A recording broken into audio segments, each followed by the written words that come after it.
6 points for each of you, with a bonus quarter point there for Rory for getting it round to submarine in that clever way right at the end now. Well, now we come to a game called Interview, featuring, first of all, Sandi and Tony. If you'd like to come forward and get the stools ready for this game. Now, in this game, Sandi is going to be playing a character, a sort of fairy tale character, which I'll get somebody in the audience to suggest for us in just a moment. You can be preparing one of those. And Tony will be interviewing her in a style which I'll give him in just a moment. So can you think of a favourite fairy tale or nursery rhyme character?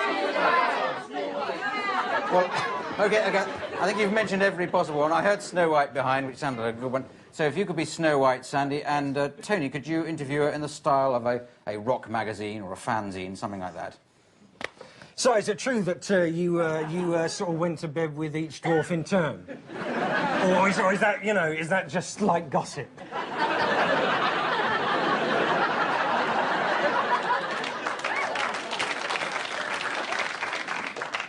It's fair to say I've loved each dwarf individually, in their own special little way. Are they very little in every way? Well, certainly Grumpy's not very big, and I think that's what makes him quite so grumpy. But Happy has got a real way with him. But that's just Coke, presumably. Well, yes, sometimes we have Coca-Cola and then sometimes we have crisps, and that's a really jolly time. I bet you have 7-Up as well.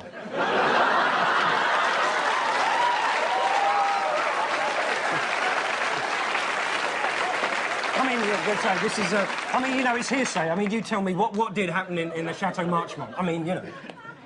Well, we went in first and we played with the little animals and we laid out our picnic and then we shagged senselessly. Yeah, last question, Tony. Oh, and finally, I just want to know what precisely is your... I mean, because there have been rumours. Your relationship with the Wicked Witch. Well, it's not been carnal, but we do like to do it looking in the mirror. Okay, thank you very much.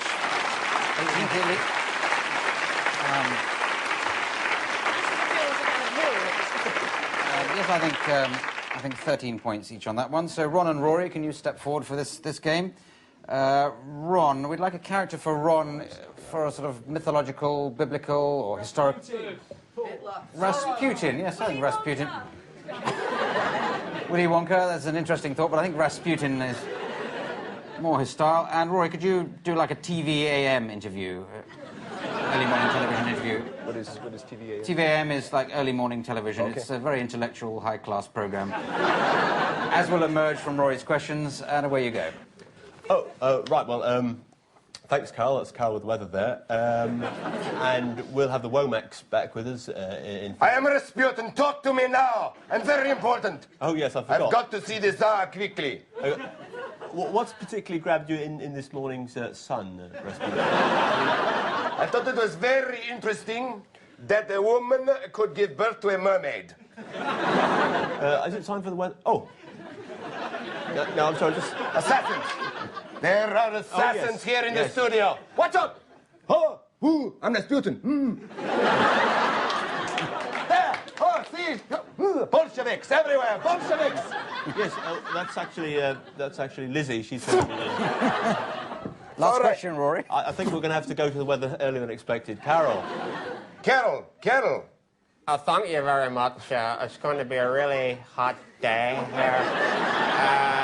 A really hot day with lots of sunshine, like, you know, mainly in the sky. OK, let's end there. Thank you very much. Thank you. Bring the stools back, yes.